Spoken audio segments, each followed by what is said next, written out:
Hey guys, tonight we're stepping into the smoky haze of an alternate past, where Roman legions scatter, red standards fall, and a furious queen rides victorious through a London ablaze. Imagine the cobbled streets echoing not with Roman boots, but with tribal drums and cheering warriors. You smell the charred timber of villas, the spiced scent of stolen amphorae cracked open in celebration, and somewhere in the chaos, a goat trots off wearing someone's helmet. You probably won't survive this version of history, unless you're fluent in ancient Brittonic and also immune to dysentery. So before you get comfortable, take a moment to like the video and subscribe, but only if you genuinely enjoy what I do here. And drop your location and local time in the comments. I always love seeing where you're tuning in from. Now, dim the lights, maybe turn on a fan for that soft background hum, and let's ease into tonight's journey together. You stand on a ridge outside Londinium, the morning mist tinged with soot. Below you, the Roman provincial capital burns. Columns snap like matchsticks, villas crackle with heat, and the wooden amphitheatre collapses in slow, theatrical defeat. You, or rather Boudica, our queen of vengeance, sit astride a chariot caked in grime, flaxen hair wild in the wind, your daughters beside you. This is not just revenge, it's regime change. But here's the twist. In our history, this is where it all started to fall apart. The Romans regrouped and crushed the rebellion. But not tonight. Tonight, Governor Suetonius never reaches his rally point. Maybe he was delayed by a flooded river. Maybe his scouts were spooked by omens. Whatever the reason, he doesn't make it. And Boudica, seething and brilliant, presses the advantage. Londinium is wiped clean. Its surviving Roman citizens either fled or frantically trying to blend in with locals. Historians still argue whether Boudica intended to occupy the city or simply raze it, but in this version, you do both. You leave it burning long enough to send a message, then stake your claim in the ruins. Other Roman towns fall like dominoes, Verulamium, Camulodunum, places whose names you stumble over, but whose stone foundations crumble easily. Legionary camps are overrun or abandoned. You scavenge pillar and helmets for your warriors.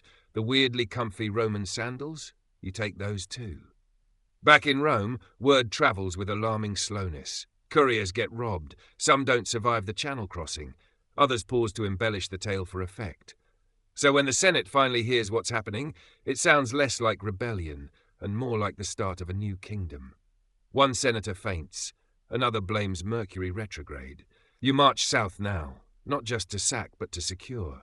Fields left fallow during Roman rule need tending. Storehouses are inventoried, though your people aren't used to writing things down, so they mostly just pile grain into baskets and mutter a lot. Still, it's progress. One tiny tribe offers resistance by catapulting a beehive at your scouts. It backfires. They join you the next day, covered in stings and apologies. The landscape shifts as you move.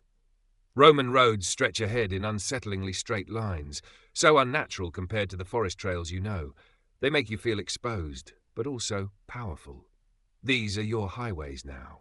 You post warriors at crossroads, paint symbols on milestones. Somewhere an old druid mutters that the spirits are uneasy, but he also muttered last week about fish being spies, so you take it with a pinch of barley. The Roman retreat leaves behind odd artifacts, bronze bathtubs, marble statues, amphorae full of wine labelled in bad Latin. You let your warriors take what they want, but quietly set aside a few items that feel significant. A ceremonial helmet, a carved eagle standard, a strange rusted key that doesn't fit any known lock. Somewhere north of the Thames, a boy finds a Roman coin and spends a week insisting it's magic. He uses it to bless pigs. It doesn't work, but the pigs seem amused. Your people begin calling you not just queen, but mother of the island. It's half affection, half pressure. Because now that the Romans are gone, they expect leadership, infrastructure, a vision. And your army of rebels, once united by rage, starts asking questions. Where's the capital now? What language do we write laws in? And, how do you repair a stone bridge? You don't have the answers yet. But for now, the fires of Londinium cast long shadows, and in those shadows, a new nation stirs.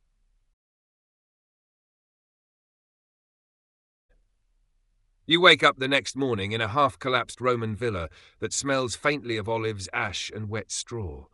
The roof is gone, birds have moved in, and one of your warriors is sleeping inside a bathtub with a chicken on his chest. welcome to your new empire. With the Roman forces scattered and no major counterattack looming, your rebellion morphs into something more complicated: occupation. You've burned the symbols of power, but now the real work begins, because controlling territory is very different from destroying it.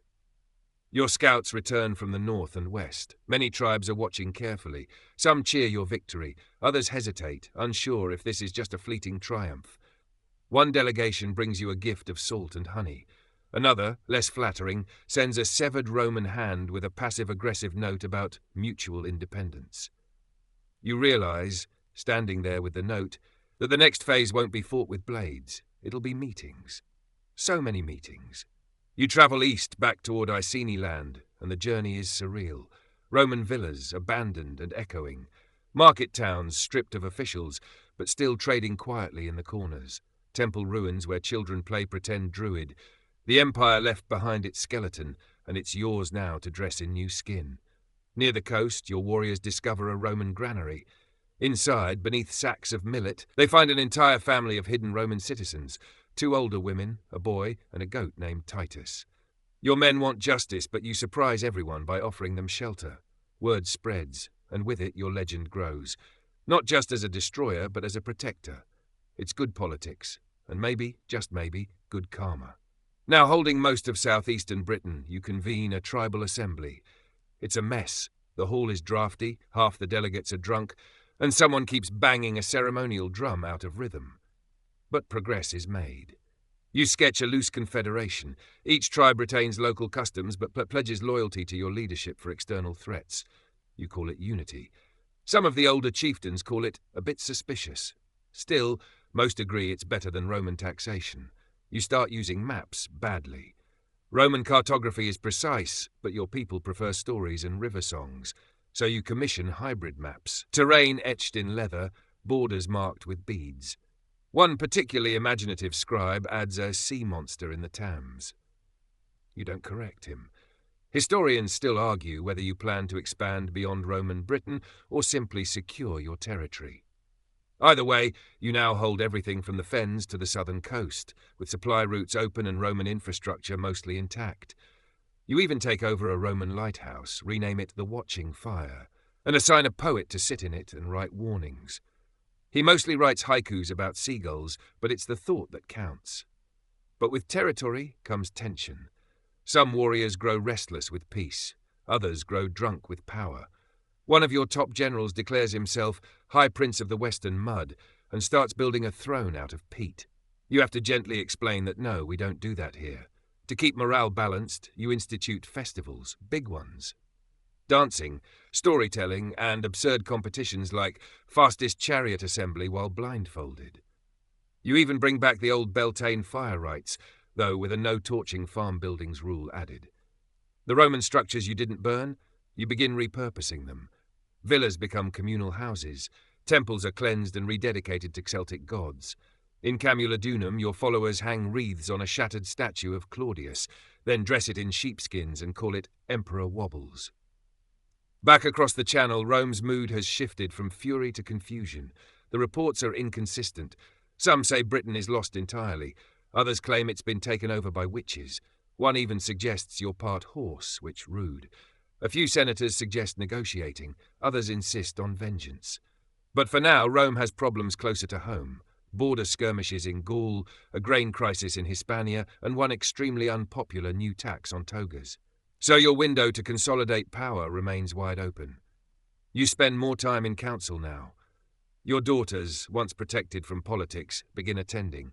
They listen, they whisper suggestions, they translate between dialects when needed. One even draws a map that later becomes the rough outline of your new border system. People start calling them the Eyes of the Queen. Your nights are quieter, but sleep doesn't come easy. You dream of burning cities, faceless Romans, and once, a talking eagle who criticizes your choice of shoes. Still, your people sleep better than they have in years. And somewhere outside the rebuilt walls of Londinium, children laugh at old Roman ghost stories and pretend to be you. You pass a shrine one evening, covered in moss and ivy, with fresh flowers at its base. Someone has carved your likeness there, not regal, not terrifying, just thoughtful, watching. The empire's gone, and in its place, something entirely new. Word count, awaiting. You follow the Roman road north, and the further you go, the stranger it feels. There's something eerie about these ancient highways, stone straight as a spear, slicing through marshes and forests like they were never meant to bend. You feel watched, or maybe judged. By the ghosts of engineers, perhaps. Still, you can't argue with the convenience. Your supply wagons roll faster, your warriors stop grumbling about muddy trails, and your daughters, clever as ever, suggest repurposing the roads to connect the farthest corners of your growing queendom. Roman roads, but for druids now. You gather your council around a rough map. It's scratched into a wooden table with charcoal and what might be old sheep's blood. There's debate, lively, loud, and occasionally punctuated by mead-fueled singing. Some say to destroy the roads. They're too Roman, too straight, too suspicious. Others argue that practicality should win. In the end, you decide, the roads stay, but you rename them. Gone are the Latin titles. Now they're called things like the Oak Route or Mother's Spine. Each milestone gets adorned with local totems, carved deer, spiral stones, an unsettling number of frogs. But roads bring travellers, and travellers bring trade and spies. At one waypost, your guards find a cloaked man with oddly clean sandals and no visible accent. He claims to be a storyteller, but his scrolls are in Latin. You keep him alive, though. His fables are pretty good, especially the one with the bear who steals a senator's wig. In Londinium, or what remains of it, you commission the repair of several key Roman buildings, not the temples. Those are still considered cursed and also smell like wet marble. But the baths, you rebuild them. Add local herbs to the steam. Let druids hum in the corners. You call it spiritual relaxation. Your back thanks you. Historians still argue whether your embrace of Roman infrastructure was a strategic choice or accidental convenience. One theory insists you had an elite team of rogue architects. Another suggests your daughters just liked the symmetry. The real challenge lies in rebranding. Romans used infrastructure as a tool of domination, but you want it to feel like connection. So, on the longest road, stretching from the south coast up into former Iceni land, you plant hawthorn and rowan every mile. Not just pretty, protective too, according to the old beliefs. One morning while inspecting a bridge, you meet a woman named Morwen. She's carved her own symbols into the stones, simple spirals, protective knots, one odd fish. When you ask why, she shrugs and says, "So the road remembers we're still here." You hire her on the spot. She becomes your keeper of crossings, probably the first civil engineer ever to ride a pony and carry a flute. Meanwhile, smaller tribes along the way start sending tribute.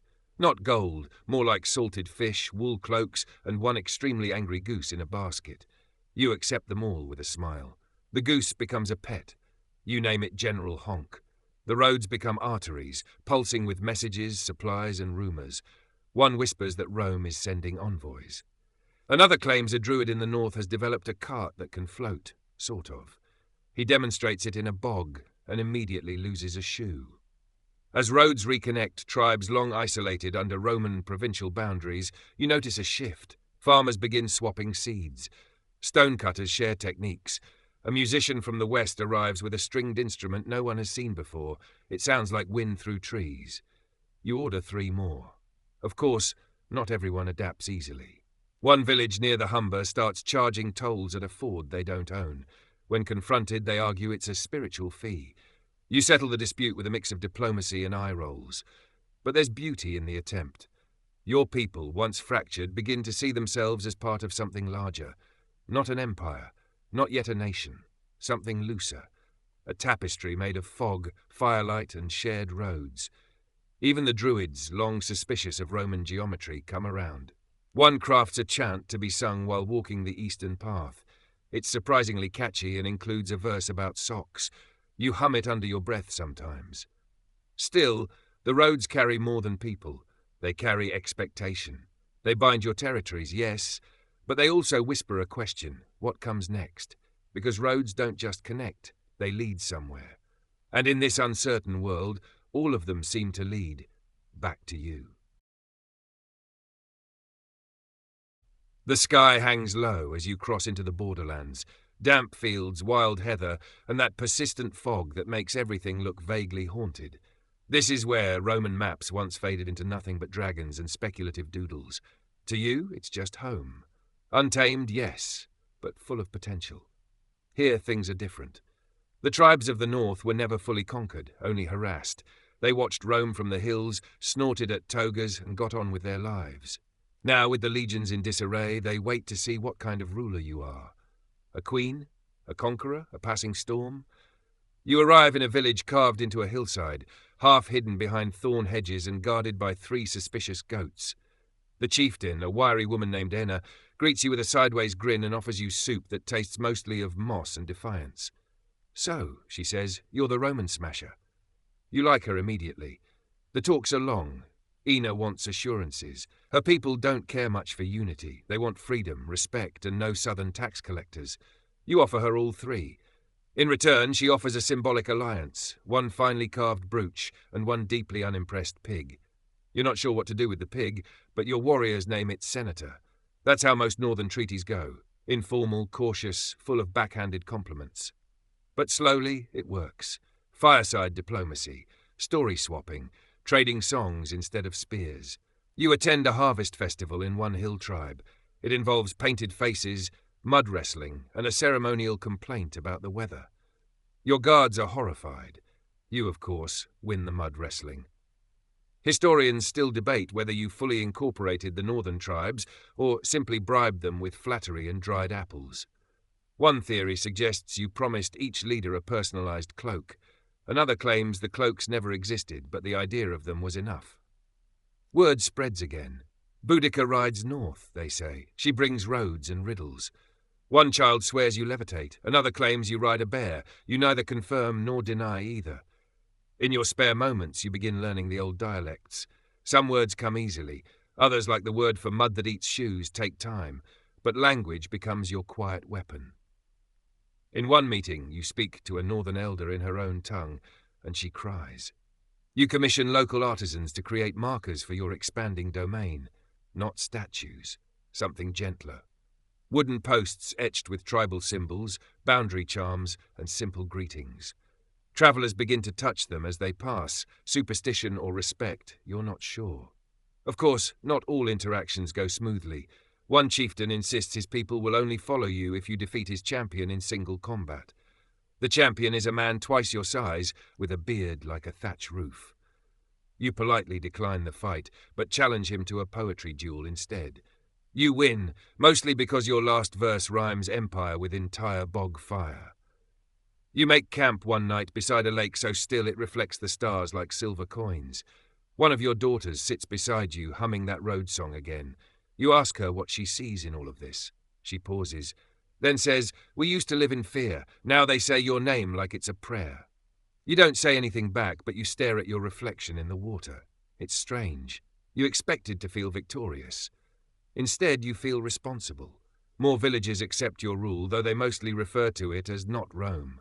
You don't correct them. You adapt, offer seasonal gifts, keep local festivals intact. One tribe even throws you a coronation of sorts, crowning you with feathers and dried fruit.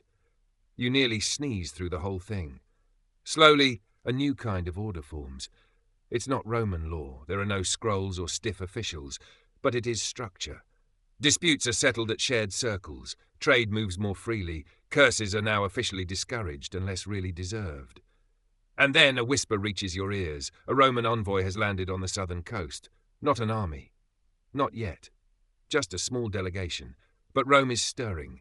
You finish your cup of soup, still mossy, and mount your horse. The pig named Senator follows, snorting gently. The borderlands have been claimed. Not through conquest, but through conversation, patience, and well-timed wrestling. And now the next move is yours.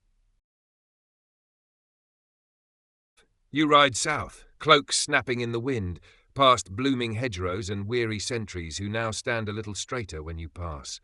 The pig senator is too fat to keep up, but a boy with a flute walks beside him and says it keeps the animal calm. You're not sure if that's true or just charming nonsense, but it works. The Roman envoy awaits in what used to be Camulodunum, though by now the name has changed to something more musical, more rooted. The locals call it Oak's Nest. Less grand, more inviting. The temples are mossy, The forums are goat-friendly, and one of your druid engineers has converted a collapsed amphitheatre into an herbal market and occasional dance circle. It's odd. It's working. The envoy is exactly what you expect. Pressed tunic, polished boots, a face that looks like it's been trained not to twitch. He carries a scroll with more wax seals than necessary and bows with stiff precision. You sit on a carved wooden chair under a beech tree. No throne, no grandeur. Just you, a few curious children nearby, and a chicken named Crispus who wanders into the scene like he owns it. The envoy clears his throat. He speaks Latin, of course, offers imperial reconciliation and a path toward renewed understanding. You let him finish. Then, gently, you reply in his language, not perfectly, but well enough to see his eyes widen slightly. You say, "There will be no return to your empire, but we can talk." Historians still debate what was really said in that meeting. Some claim you demanded reparations for every Roman bootprint. Others insist you offered to trade honey and wool in exchange for silence. The truth, of course, is less dramatic and more subtle. You asked for time. Time for your people to grow into their own kind of order. Time to build without the shadow of conquest looming overhead. Time for children to forget what Roman armor sounded like when it marched across fields. In return, the envoy asked for one thing: peace on the coast. Rome, he said, doesn't need more wars. It needs breathing space. Grain shipments. Possibly some beeswax. You nod, pretending not to smile at the idea of Rome, a beast of iron reduced to politely asking for honey. Of course, not everyone likes this new dance. One of your war captains, a fiery man named Toric, calls the meeting a betrayal wrapped in polite Latin. He wants raids, not treaties. Let them feel what we felt, he says, pounding the table. You listen. You respect him, but you tell him no. War has already proven what it can do. Now let's see what not war can build. To balance the peace, you send out riders, not soldiers, envoys of your own. Young women and men trained in languages, customs, and awkward silences. Their job is to visit coastal settlements, reinforce alliances, and eat whatever local stew is offered without making faces. You call them windwalkers, because they move quietly but reshape things. One windwalker returns with news: a Roman merchant ship docked unannounced, bearing fine glass, some oil, and a badly translated poem about figs. Apparently, the poem was a gift. Your advisors are skeptical. But the people? They're curious. A boy in one village trades a whole deer pelt for a single emerald green cup. His mother's furious, but secretly she uses it to hold flowers. You host a gathering at midsummer. A mix of tribal leaders, wandering bards, and 3 thoroughly confused former Roman clerks who now run a sheep sanctuary. Fires burn low, music hums in the background, and for one night, no one argues. A northern elder recites a story about a fox who outwits a legion. It ends with the fox retiring comfortably on an island with too many grapes. The envoy stays longer than expected. At one point, you find him watching children play beside a stream, drawing patterns in the mud. He doesn't speak, but later you see him helping an old woman patch her roof. One of your daughters watches him from a distance. Do you trust him, she asks. You shake your head. I trust the moment, not the man. Later that season you receive a gift from Rome, a small statue, not of a god, not of a general, but of a horse, mid-gallop, with braids carved into its mane. You place it beside your seat under the beech tree. Your people begin to adopt some Roman things, but they twist them into something new. Latin names gain local endings. Roman letters mix with symbols from the old tongue. A child learns to write Queen using both alphabets. You pin the scrap of bark he wrote on above your bed. And in the hills, rumour swirls of what this is becoming. Not a rebellion. Not quite a kingdom. Something else. Not Rome. Not yet a Britain. Just yours. Awaiting. Season shifts. The fields go gold, then brown. Smoke curls from chimney holes as the villages prepare for the long sleep of winter. You walk among them with a heavy cloak, your footsteps squelching softly in the early frost. There's something about autumn that makes even victory feel like a memory. The peace holds, just barely. Along the coast, Roman merchant ships arrive more often now, braving your harbours with cautious optimism and cargo full of olives, wine, and politely worded scrolls. You allow it, with rules. They must announce themselves, they must trade fairly, and they absolutely must not try to convert anyone to Roman plumbing without permission. That last one is still a sore spot. Meanwhile, inland, the shape of your rule changes. What began as warbands and raw fury now needs to become administration. You groan a little every time someone says land council, but it has to be done. You gather your wisest druids, clan leaders, even that one shepherd who knows more about grain storage than most priests know about gods. They meet monthly under the wide-branched oaks, sipping hot nettle tea and squabbling over things like bridge tolls and cow theft restitution. Historians still argue whether this was the birth of a kind of proto-parliament or just organised gossip. But it works. Mostly. Except that one time 2 cousins brought a family feud over a haunted butter churn. You handled it with grace, laughter and a firm new rule. No ghost-related grievances without at least 2 witnesses. You also create a new kind of travelling judge known as a stone-bearer, who carries a small carved stone from your council circle and acts in your name to settle disputes. The first one is a stoic older woman named Miller, who settles a border fight simply by arriving, scowling and refusing to eat until peace is agreed. You build roads, not straight, Roman ones, but winding, considerate paths that respect hills, sacred trees, and the occasional field of suspiciously aggressive geese. Trade increases. Salt from the shore meets herbs from the moors. Wool flows east. Tin drifts west. You commission a few schools, not formal, but fireside gatherings where older women teach weaving, herbcraft and runes.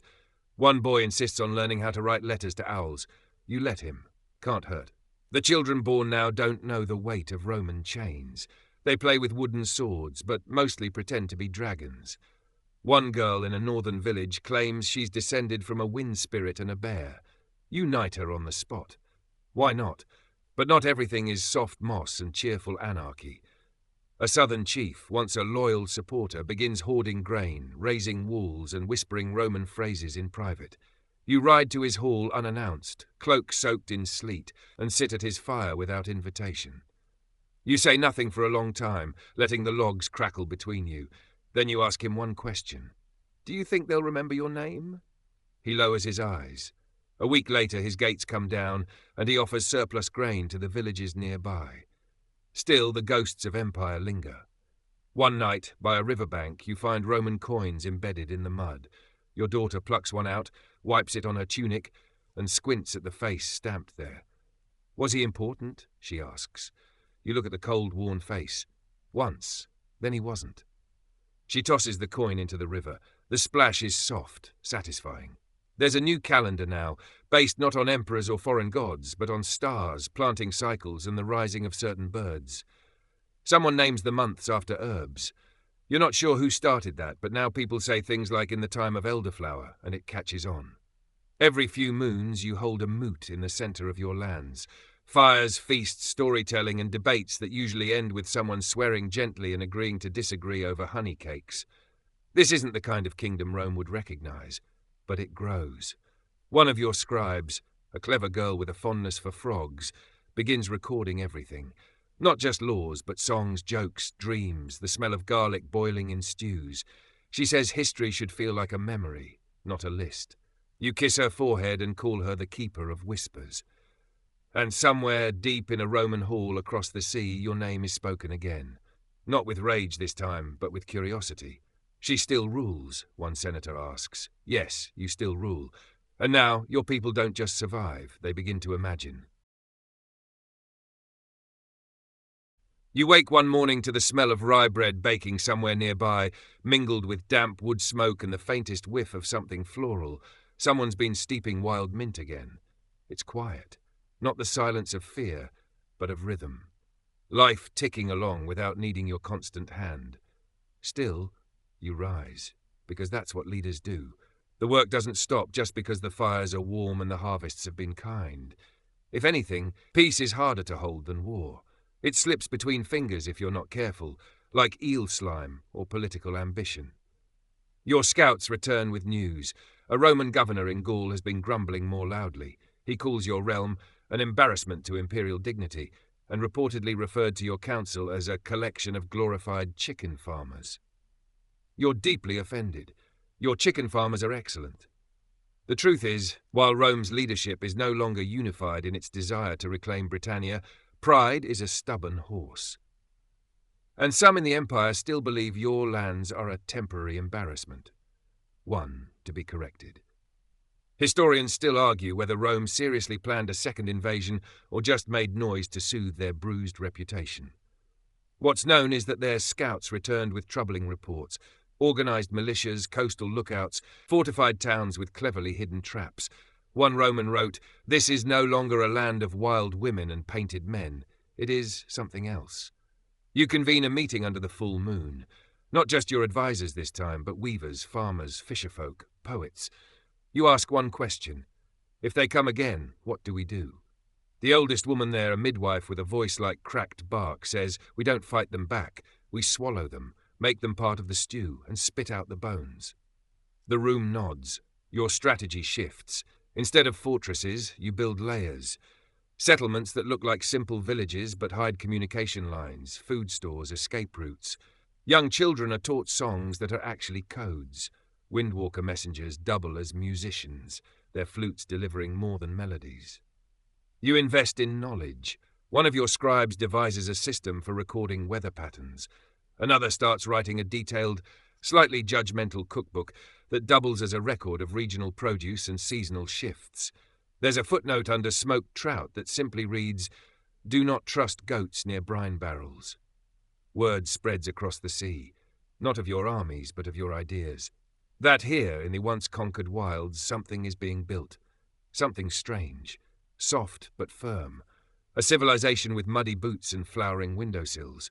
Merchants from the east bring silks wrapped in banana leaves. A wanderer from the Kushan Empire arrives with spices and stories of mountains so tall they steal the sky's breath. You trade 3 barrels of mead for a single bundle of star anise. It becomes the talk of the kitchen halls for weeks. You host a symposium, not that you'd call it that. Just a big muddy gathering where your people and foreign guests eat, argue, sing and compare sandals. One Roman merchant admits your clay pots are better than theirs, then trips over a pig.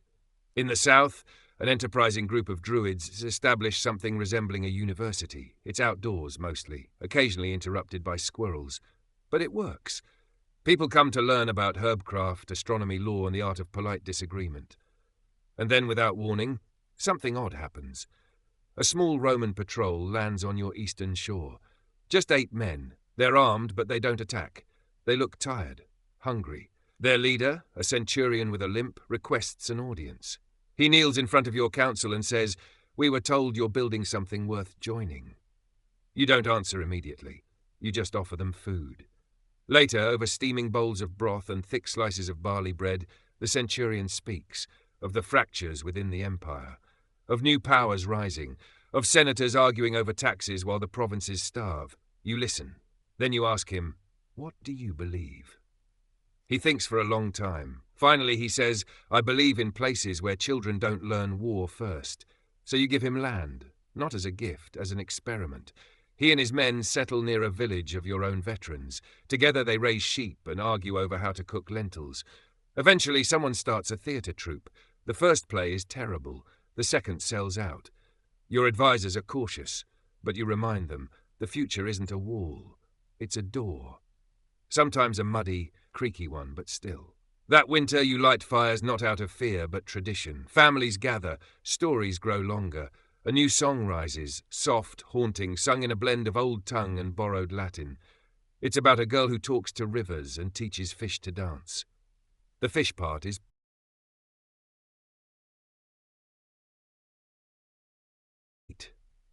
Snow falls thick that year, laying a muffled hush across the island.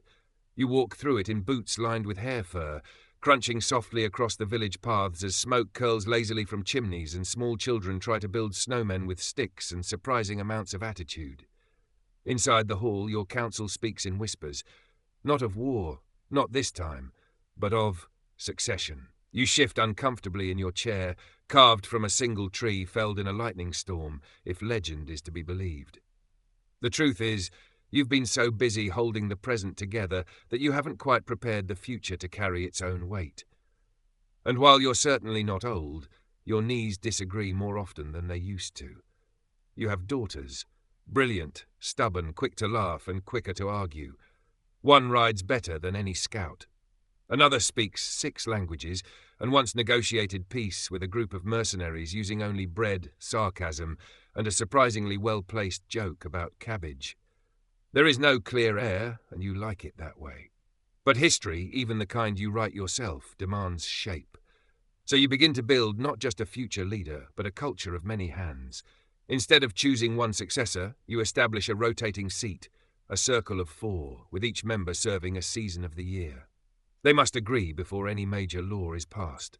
Each must walk the land and live with common folk before taking their turn. It's an idea inspired, oddly enough, by the way migratory birds share sky.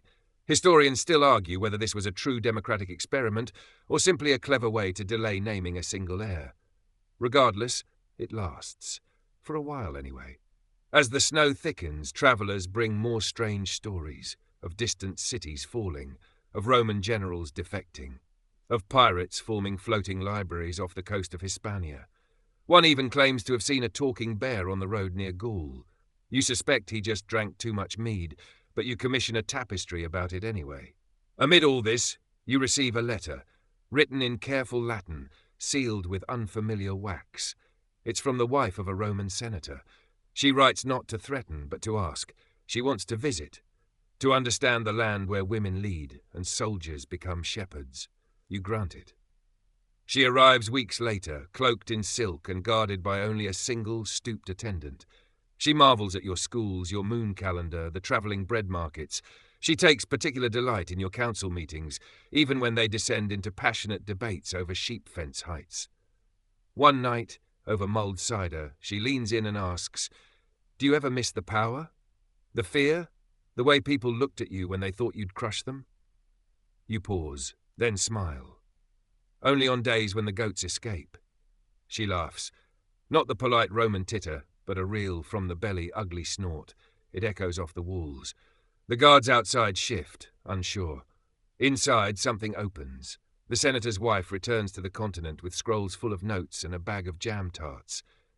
You never see her again, but rumours reach your ears of salons in Rome where women now gather to speak of the Queen of the Fog, and whether freedom is something you seize or something you build slowly, like a good stew. You commission new ships, not for war, but for weaving together the edges of your world. Some sail west, others south. A few don't come back, but most do, carrying things like coconut shells, bright cloth, and once a parrot who refuses to speak unless bribed with walnuts. The seasons turn. In the village of Glenhall, a child carves your likeness into the side of a mountain with nothing but a copper spoon. It's not very accurate, you look perpetually startled, but it becomes a pilgrimage site nonetheless. In another village, a small book appears. It's called Boudica and the Moon Cheese. It's clearly fiction. You're flattered anyway. Still, peace remains a delicate dance. One chieftain accuses another of smuggling Roman wine and failing to share. You mediate the dispute by hosting a wine tasting and inviting both to insult each other through haiku. They leave slightly drunk, still bickering but arm in arm. Your people are no longer just Britons. They call themselves the Gathered, a mix of tribes, languages and traditions, bound not by blood or conquest, but by shared gardens and long candle-lit meals. And still you lead, quietly, from behind the scenes more now, but always present. One night, you visit a school by the sea. A girl with ink-stained fingers tugs your sleeve and asks, "Is it true you once wore a necklace made of Roman teeth?" You raise an eyebrow, only on Wednesdays. She giggles, then more seriously she asks, "Was it scary fighting them?" You think for a long moment, then reply, "Yes, but not as scary as learning how to plant hope instead of fear." Outside the waves crash, inside the children listen. You wonder, not for the first time, what Rome would think of this world you've helped build. And then, not for the last time, you remind yourself, it doesn't matter. Rome is not your compass anymore. Your bones ache a little more when you stand, not from age necessarily, but from the weight of years spent holding a land together with braids of will and wit. You've never ruled through fear, not really. More like the way a tide commands the shore, persistent, quiet, inevitable. Still, the tides turn. One morning you wake to a sky heavy with crows. They cluster on rooftops and tree limbs, watching like they know something.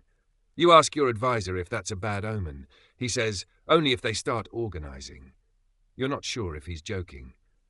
Change is in the air. Your youngest daughter, now taller than you and far better at swordplay, asks to travel east, not as an exile, but an envoy. She wants to learn what lies beyond the frost-wrapped coastline, where rumour says cities of glass float on salt water and people ride giant dogs. You grant her wish, with pride, and a backpack full of dried pears. Meanwhile, in the western marshes, a new group rises. They call themselves the Thorn Ring. Not rebels, exactly, more like a cultural movement. They say the council is becoming too Roman, too polite, too wordy. They want to return to mud truth, which mostly seems to involve wearing less clothing and shouting at the sky during debates. Historians still argue whether the Thorn Ring was a true threat to your realm's stability or just performance art that got out of hand. Either way, you meet with their leader, a wiry woman named Osna with wild hair and a voice like river stones. She offers you a snail. You accept it, because politics is strange. Through long, awkward conversations over nettle tea, you come to understand this isn't insurrection. It's hunger. Not for food, but for meaning. The kind of meaning that gets lost when peace lasts long enough for people to start inventing new problems. So you adapt, again. You invite the Thorn Ring into council meetings. At first, they just yell. Then they write songs. One becomes a surprisingly moving play about moss. Eventually, they help rewrite the land's education rituals, ensuring each child learns to make fire, craft a net, and recite poetry. Not necessarily in that order. Elsewhere, your influence expands in quieter ways. A trader from Carthage brings mirrors so finely polished they start rumours of vanity cults. You commission a law requiring every mirror sold to include a complimentary insult, just to balance things out. A priest from Alexandria writes to your astronomers. He's baffled by their moon charts, which predict eclipses with eerie accuracy. He asks if they consult spirits. Your chief star reader responds, "Only on Thursdays. They're terrible at math, but excellent at snacks." Your daughter returns from her journey not with gold or silk, but with stories, of songs sung through bone flutes, of floating cities, though smaller than imagined and built on rafts, of people who farm using fish instead of soil. She carries a seed the size of your thumb and says it can grow into a tree taller than 5 houses. You plant it near the school by the sea. As your body slows, your mind sharpens. You notice things others miss, the way certain birds leave earlier in the season now, how the sun sets half a breath later than it used to, the way your people no longer bow but nod, equals, not subjects.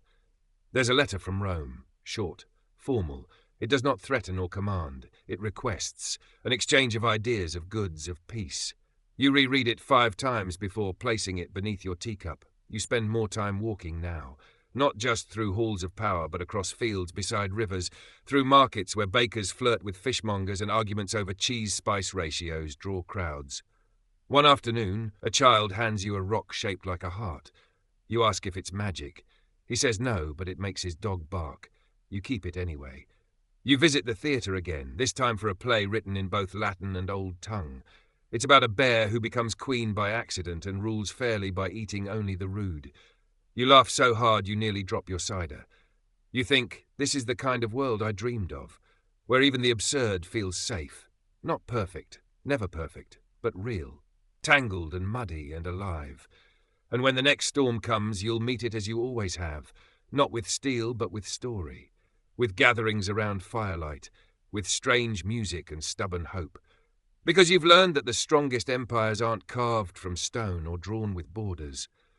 They're told, again and again, in the voices of those who remember the day the sky changed and they didn't run, but stayed, together. The wind carries the scent of cinnamon and peat smoke through the valley, twisting through village lanes and teasing the edges of your fur-lined cloak.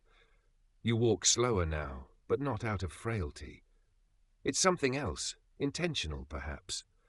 You've started noticing how the frost forms filigree on the barley barrels, or how the dogs in the square always seem to bark in iambic rhythm. Maybe they've picked it up from the poets. Your realm, your patchwork quilt of tribes and traders, has become comfortable. Not complacent, never that, but settled like soup that's had time to simmer. But comfort invites curiosity. And curiosity, it invites visitors. They come from farther afield now, from Judea, Numidia, even the sun-bleached banks of the Nile. You greet each delegation with a tilt of your head and a plate of something hot and mildly confusing. One Egyptian ambassador stares for 20 minutes at your pickled apple slices before asking if they're for ritual purposes. You assure him they are, and then ask him to guess which ritual. Diplomacy is best with a little mischief. Still, it's not all apple slices and punchlines. There's work to be done. The Council of Four has grown to include non-native members, one from the Southern Isles, one from the distant steppes. At first, some protest. They say it's unwise to let outsiders shape internal law. You remind them that your own ancestors likely came from elsewhere, and that borders are mostly lines invented by people with better quills than imagination.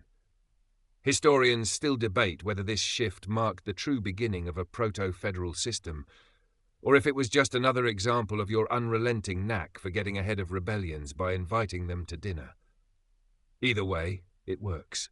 For now. One of the new councillors, a man named Tavern, with eyebrows like wounded pigeons, proposes something wild. A rest week every 6th moon where no one is allowed to govern. All laws pause. The people govern themselves. You expect chaos. Instead, you get theatre festivals, pie competitions, and a group of children who temporarily declare their treehouse a sovereign republic.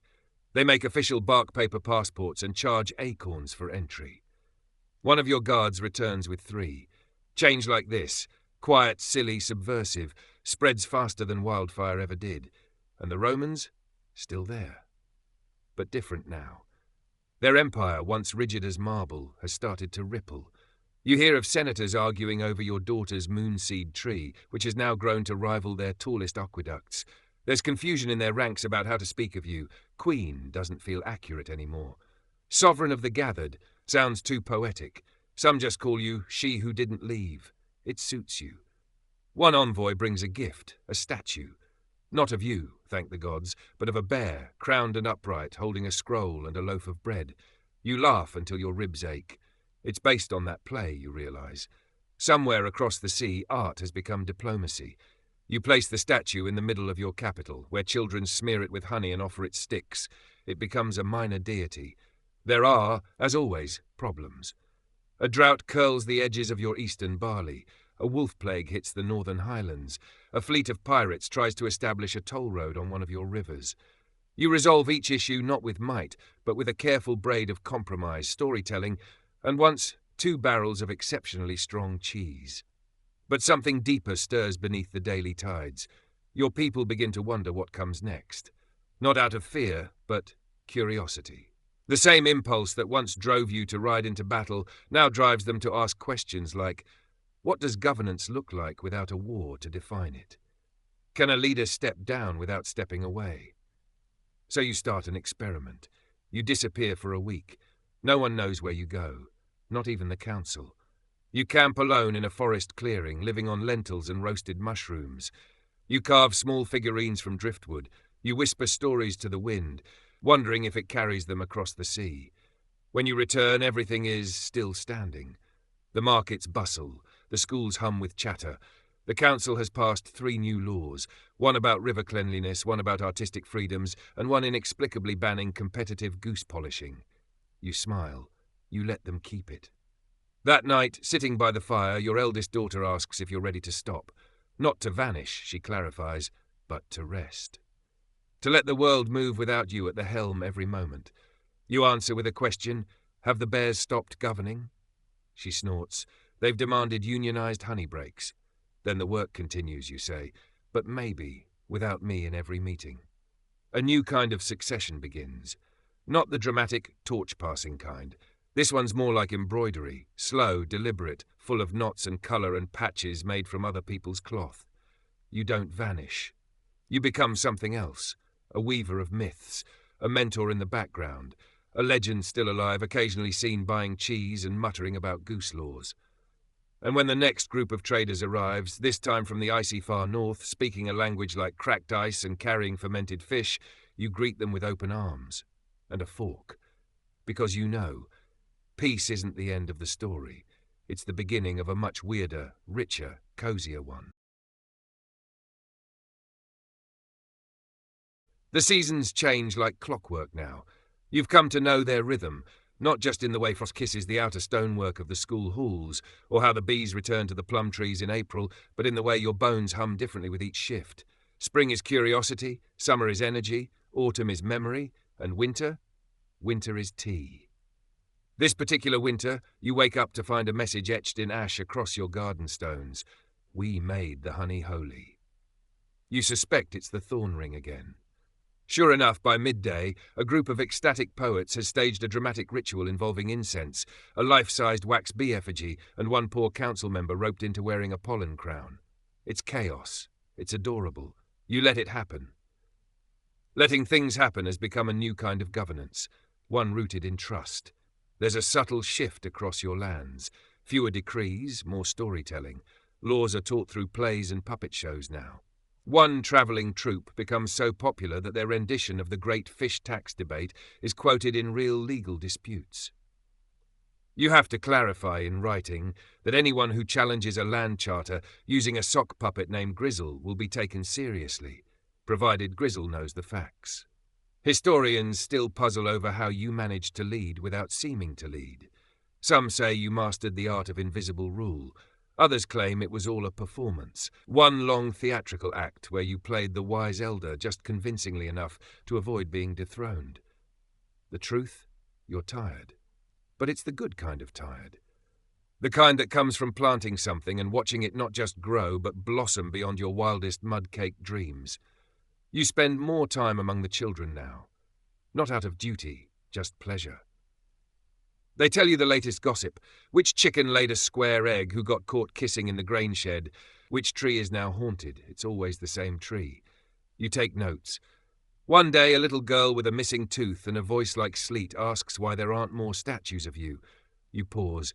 Then you answer, because I'd rather people remember the pies. It becomes a saying. Forget the Queen, remember the pies. Soon commemorative bake-offs sweep the region. Your face starts appearing on bread loaves etched in flour. You suspect your legacy might be yeast-based. And you're oddly okay with that. The outside world continues to stir. There are whispers of unrest along the Danube. Rome is splintering in small ways. Nothing dramatic, just little fractures like worn leather cracking. Some say they'll regroup. Others think the age of imperial unity is passing. You wonder, watching a pair of squirrels duel on your windowsill, if that's such a bad thing. Foreign scholars begin arriving, not to conquer or convert, but to listen. They sketch your marketplaces, record your songs, ask about your governance model with reverent awe. One calls it anarcho-communal mystic theatre. You call it Tuesday. One particular scholar, a thin man from the Indus with a voice like soft sand, stays for months. He interviews you nearly every day. Not about war or treaties, but about cheese pricing, story structure, and how your people know when to speak and when to listen. Eventually he admits he's writing a book. About me, you ask, raising an eyebrow. About all of this, he replies, sweeping a hand toward the city beyond your garden. You're just the punctuation.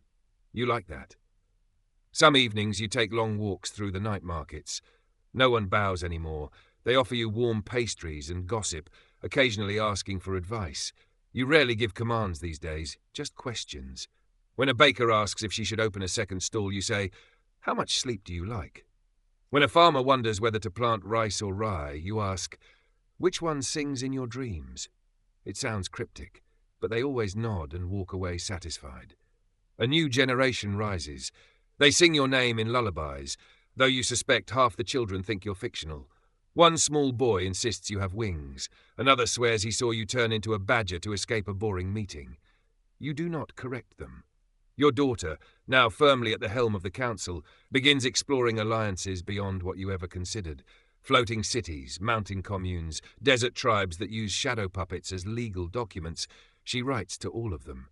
You watch her with pride and mild horror. She's you, but faster. You catch her once, reading one of your old battle speeches aloud in private. "I thought those were banned," you tease. "I needed inspiration," she says, not looking up.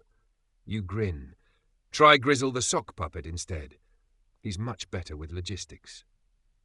She throws a pillow at you. One snowy morning you wake with a sense of stillness. Not dread, just pause. You make tea. You feed the birds. You write 3 sentences in your journal and then spend an hour deciding whether they're too pretentious, and then you wander outside to see a crowd has gathered in the square. No event planned, no holiday, just people, sitting, humming, holding hands, sharing food, a spontaneous communion of rest. You sit down with them, no one makes a fuss, someone offers you a fig, someone else leans their head on your shoulder, and you think this is why I stayed, not for revenge, not for glory, for this moment, for the stillness, for the stories that bloomed after the fire, You start sleeping in later now. Not out of weakness, just because the dreams are getting interesting again. They're full of wind chimes and horse tracks, barley fields that talk in riddles, and the face of a Roman general who keeps showing up to apologize for something vague involving goats. You wake up amused, mostly. The palace, if it can still be called that, has become something of a community library/bakery/laboratory. People wander through freely. Someone added a telescope to the roof last spring, and now amateur astronomers take turns mapping constellations that they immediately rename after food. The latest discovery, the winking turnip cluster. You approve the name with a flourish. Your mornings begin with letters. Thick paper, wax seals, doodles in the margins. Some are formal reports, some are limericks. One is just a drawing of a fish wearing a crown. Your favourite, though, is from a 6-year-old who wants to know if it's true that you once rode a war chariot while giving birth. You reply, no, that only happened twice. Outside, the schools hum along. Education has become less about hierarchy and more about curiosity. One curriculum includes a module called How to Politely Defy Authority, and you're proud and mildly alarmed that it's mandatory. Historians still argue whether your system, this blend of gentle governance, shared storytelling, and mildly chaotic festivals, qualifies as a republic. Some say it's a theocracy, given the cult of the holy honey. Others suggest it's a matriarchal narrative democracy. You call it winging it with flair. You're not uninterested in legacy, but you're also not fixated on it. You're more concerned with whether this year's winter apples will taste like cardamom again. That's the kind of detail that sticks in history, after all. Once a month you still sit in on council sessions, mostly to confuse them. You offer strange, unprompted questions. What if we replaced all legal titles with tree names? Or have we considered goat-based currency, just to keep things interesting? They roll their eyes, but they write it all down, just in case. You've noticed that more and more leaders now come from unexpected places. A former stable hand becomes the minister of seasonal feasts. A street performer heads the committee on trade humour. A group of teenage girls temporarily chairs the ethics forum after winning a region-wide debate on the morality of sock theft. You let them lead, because you remember what it was like to not be allowed. And because, truth be told, they're good at it. You keep hearing stories from abroad, tales of cities that now teach the Boudican model. Some get it wrong. One foreign textbook claims you invented democracy by accident while attempting to tax cabbages. Another says your army won the war by using bees as biological weapons. You consider commissioning a musical based on that version. A surprising number of cultures have adopted your policy of ritualized silliness, annual joke elections, seasonal rest weeks, municipal nap times. You feel a strange pride watching people around the world experiment with joy as a civic principle, and still, beneath all the innovation, there's memory. Each year, on the day once marked by your original revolt, people gather, not to mourn, not even to celebrate, but to remember. They light small fires. They tell versions of your story, each more exaggerated than the last. In one version, you're 9 feet tall and own a horse that speaks fluent Gaulish. In another, you vanish into the woods to become a fox spirit. No one tells the same story twice. You like it that way. You receive occasional visits from old allies. One limps in with a gift of honeyed dates and stories of a trade route through the clouds. Another arrives with her 7th wife and an infant who gurgles every time you say cabbage. You host these friends with wine, laughter, and long walks. You reminisce, yes, but more importantly, you dream forward. You talk about sky gardens, sea-glass cities, and how to make laws using only interpretive dance. Nothing's off the table anymore. One morning, as mist rolls over the river like slow silk, You climb to the hill above the town and look out over what used to be a battlefield. Now it's a market. Children race in circles, trading jokes and bread crusts. Somewhere a goat bleats in objection to something invisible. You think about your first battlefield, how the ground felt unsteady beneath your boots, how your hands were both blade and anchor, and you realize this: you haven't changed. Not really. You still lead with your gut. You still fight with kindness now, with stories, with pauses. You still believe in your people's impossible capacity for growth. You sit, wrap a scarf tighter around your shoulders, and breathe. Just breathe. Because sometimes victory isn't loud. It's not horses charging or swords clashing. Sometimes it's quiet, gentle. The slow settling of a society into something that works, that laughs, that endures. A family of foxes dashes past you, a blur of rust and joy.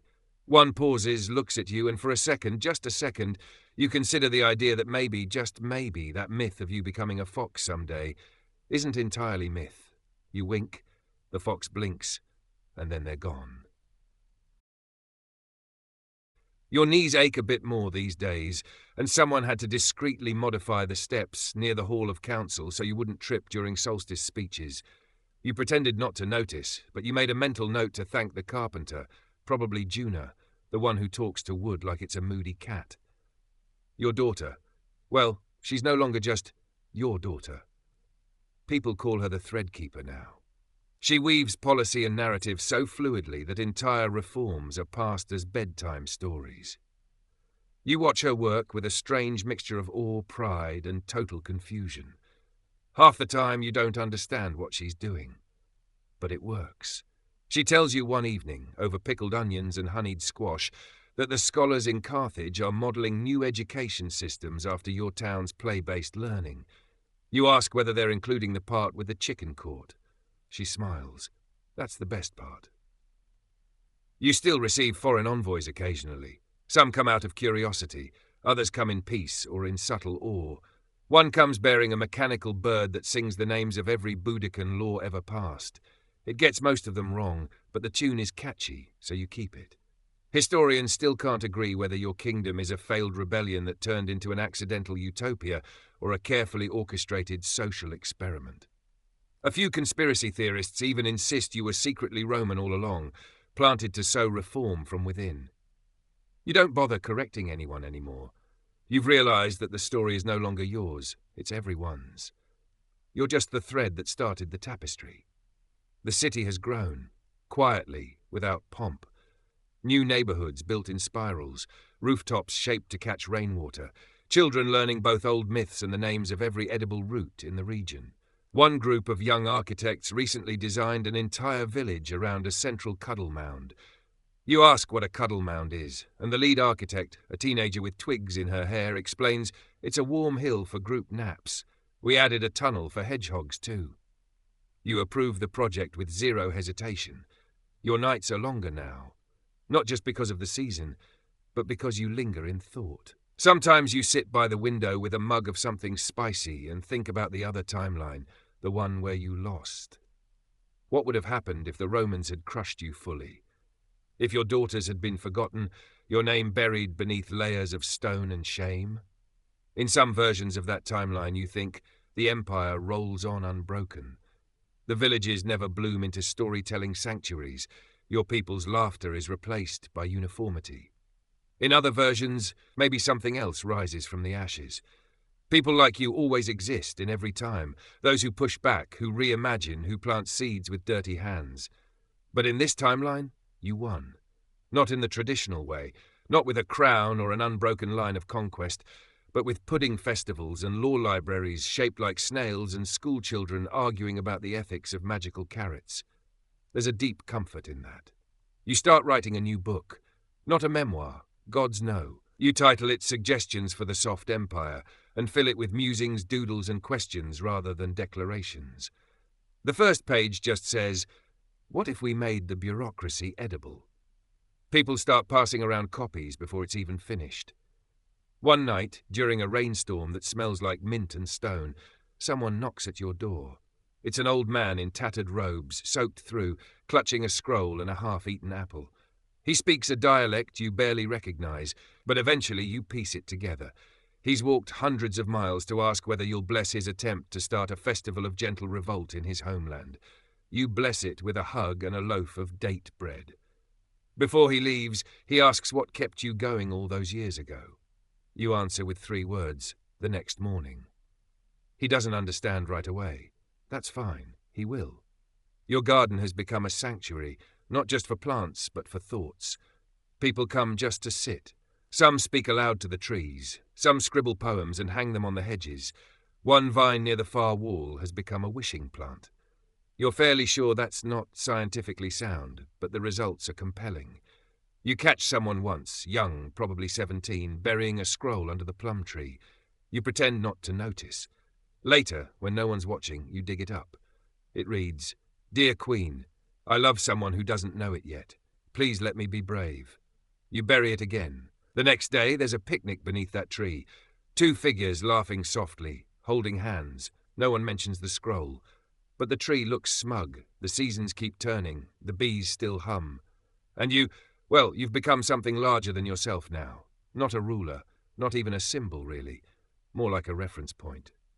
People say things like, "That's a Boudican idea," when someone suggests replacing arguments with communal soup-making. Or "Go full Boudica," when asked how they should respond to injustice. It's oddly flattering. You still laugh, often, loudly, the sort of laugh that startles nearby birds. You cry too, when it's needed, quietly, the sort that feeds the roots of things. You've never been more alive. Word count. One crisp morning, the kind where your breath fogs just enough to feel poetic, someone brings you a map. It's painted on linen, stitched with thread the colour of river water, and inked with what smells suspiciously like fermented plum juice. The messenger, a short, round fellow with a laugh like a hiccuping goose, says it came from the students in the City of Lanterns. You unfold it. There, stitched with near reverence, is your world as they understand it. Not in lines of conquest or borders of trade, but in sensations. Laughter zones, kindness hotspots, trails of myth and rumour. One mountain range is labelled place where people learn to forgive. A grove is marked possible unicorn sighting unconfirmed. You stare at it for a long time, and something shifts. Because you realise, this, more than any statue or battle or even the songs they sing about you in drunken festivals, this is legacy. A world drawn not by dominion, but by delight. Later that week, someone finds you wandering the town barefoot, grinning, pockets full of thistles. You say you're measuring the mood. No one questions it. You begin speaking less in meetings, listening more. Not because you're tired, though your joints creak like old door hinges, but because the younger ones are shining now. Glowing, really. You once said leadership should be a relay, not a throne. Well, you're mid-hand off, and it's thrilling. At the edge of town, they've built something called the Museum of Alternate Tomorrows.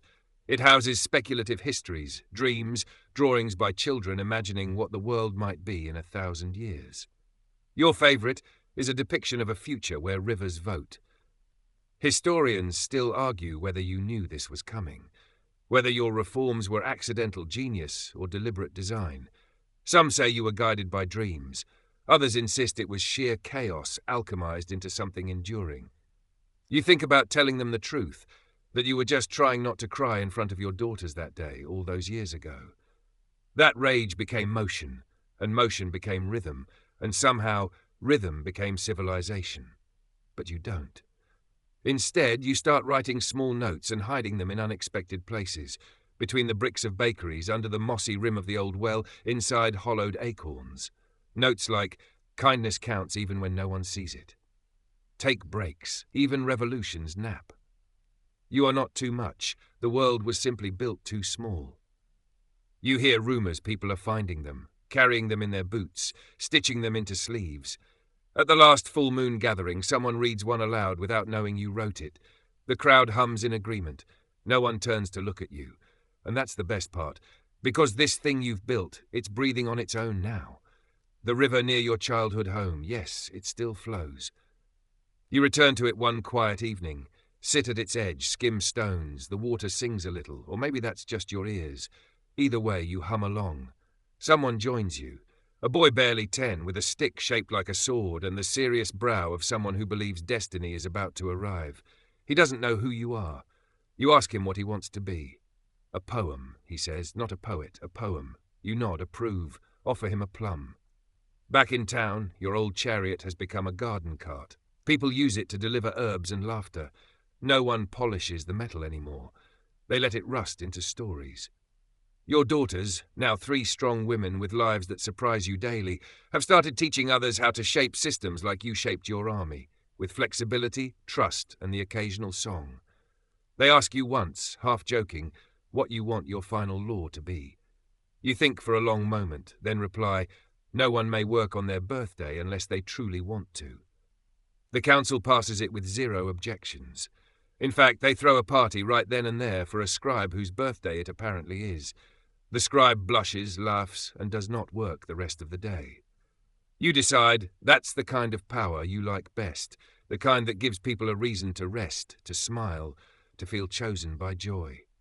There's a bench beneath the statue they didn't ask your permission to build. It shows you mid-sprint, hair wild, arms raised, not in anger, but in exclamation. They got the expression mostly wrong, but the bench is comfortable. And that's what matters. You sit there sometimes, watch the world tilt gently forward, listen to gossip, smile at new songs, hear now and then whispers of rebellion in places you've never visited. Not rebellion for rebellion's sake, but that special kind, the kind sparked by wonder, frustration, and a desire for tenderness. You lean back, let it all hum around you. You don't feel done. Not in the grand way, but in the soft, warm, cinnamon-scented kind of done. The way you feel when a loaf of bread is pulled from the fire at exactly the right moment. Crisp on the outside, airy within, ready, yes, that kind. The wind smells of lavender tonight. Not the sharp, perfumed kind you find crushed into Roman soaps, but the loose, scruffy sort that grows wild along the hills outside your city. Tougher, but more honest. You rise before dawn, as you've done since the rebellion.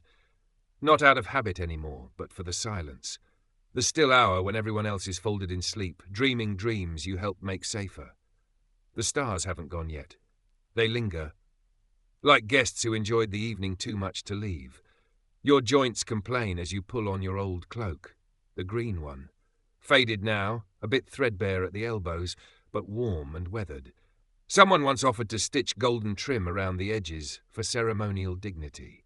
You declined. You slip out quietly past the snoring guards who stopped saluting you years ago because you told them to cut it out. You told them you preferred nods, or winks, or interpretive dance. One tried the dance once. You gave them a week off in reward. You walk past the river, past the garden that smells like fennel and old songs, and out toward the stone ring near the eastern ridge. This is where it all started. Not the uprising, that came later, but the wondering. You used to come here as a child and ask questions aloud. Why do owls blink so slowly? If the moon could fall, would it bounce? Why are some people cruel and others kind, and which one am I? No one ever answered, but the stones listened, and so you talk to them again now. You tell them it worked. Not perfectly, not always, but it worked. You say, there's laughter in the city streets. There's music that wasn't imposed. People argue over food recipes, not borders. And when they disagree, they debate with puppets. That wasn't your idea, but you admire it. The world didn't shift overnight. It creaked, tilted, bent. Sometimes it stalled entirely. Sometimes it cracked. But when it did, people reached out to hold the edges together. People you never met. People whose names you'll never know. You remember them now. The boy who carried water in a cracked bowl so others could wash. The girl who taught her goat to count as a distraction from grief. The elders who whispered old myths into young ears. The quiet rebels. The loud caretakers. The ones who asked what if and meant it. They kept the thread going. Historians still argue whether you meant to plant a seed or a forest, whether you were a strategist or a storm. Some say your survival was a fluke. Others call it fate. You chuckle at that. If it was fate, then fate like dirty hands, impulsive speeches, and stealing enemy boots when they weren't looking. The sun begins to rise, slow and sheepish. It spills honey-coloured light over the grass, over the stones, over your hands. They look older than you remember, but strong. You close your eyes. Breathe. There's something about early light that forgives everything, even your mistakes, even the days you shouted when you should have listened, the moments you doubted your daughters, The nights you wanted to surrender, they're softened now. Your breathing slows. You lie down on the moss near the biggest stone. It's not a throne, it's not a tomb, just a place to rest. You listen to the city waking. Someone opens a window with a musical creak. Somewhere, a kettle whistles. Somewhere else, a toddler yells triumphantly about pants. You smile. You've always loved that sound. Life continuing. As your eyelids grow heavy, you wonder what tomorrow's dreamers will build, whether someone will invent floating gardens, or libraries made of clouds, or laws that change colour when they're outdated. You hope they do, and if they don't, well, they'll find their own way, because the thread is still moving, and now, so are you. Word count, wind down, 300 words.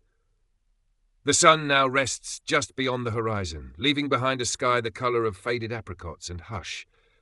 You are still there, on that mossy patch by the stone ring, listening to the wind braid itself through wild lavender and dry grasses.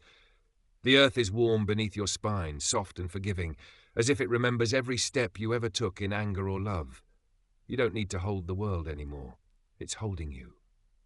You hear faint echoes, laughter carried from the city square, the gentle click of spoons against ceramic, the low buzz of bees beginning their morning rounds, the kind of sounds that let you know, even with your eyes closed, that things are okay. Breathe in, slowly now. Let the air move through you like a tide, like time.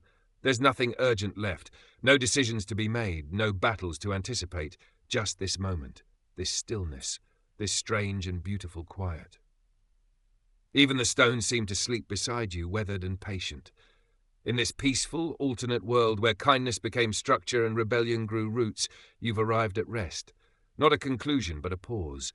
A soft exhale between verses. And in this quiet, you are not alone. All around you, people dream under the same sky, wrapped in stories you helped set free. So rest, traveller, rebel, queen, dreamer. You've done enough. Sweet dreams. End of script. You sit atop a windswept hill, the remnants of your chariot creaking beneath you. The fires of Londinium have long since died down, replaced by the steady hum of a burgeoning society. Fields once trampled by war horses now sway with golden barley, and the air carries the scent of fresh bread rather than smoke. Children laugh as they chase each other through the village, their games echoing the battles of old, but with wooden swords and harmless giggles. Your daughters, now women of influence, oversee the construction of a new council hall. Its wooden beams, carved with symbols of unity, rise against the backdrop of a setting sun. The hall stands as a testament to the resilience of your people and the vision you've instilled in them. Trade routes flourish, bringing goods and ideas from distant lands. A group of Greek merchants sets up stalls in the marketplace, their colourful fabrics and exotic spices drawing curious onlookers. Nearby, a Berber storyteller captivates its an audience with tales of desert adventures, his words painting vivid pictures in the minds of listeners. Yet, not all is harmonious. Whispers of dissent reach your ears. Some question the rapid changes, longing for the simplicity of the past. A council meeting is convened, where voices rise in debate over the direction of the new society. You listen, absorbing their concerns, and respond with measured wisdom, reminding them of the sacrifices made and the importance of unity. As night falls, a festival begins. Torches illuminate the village, casting dancing shadows on the walls. Music fills the air, a blend of traditional melodies and new rhythms introduced by foreign visitors. You join the celebration, your presence a symbol of hope and continuity.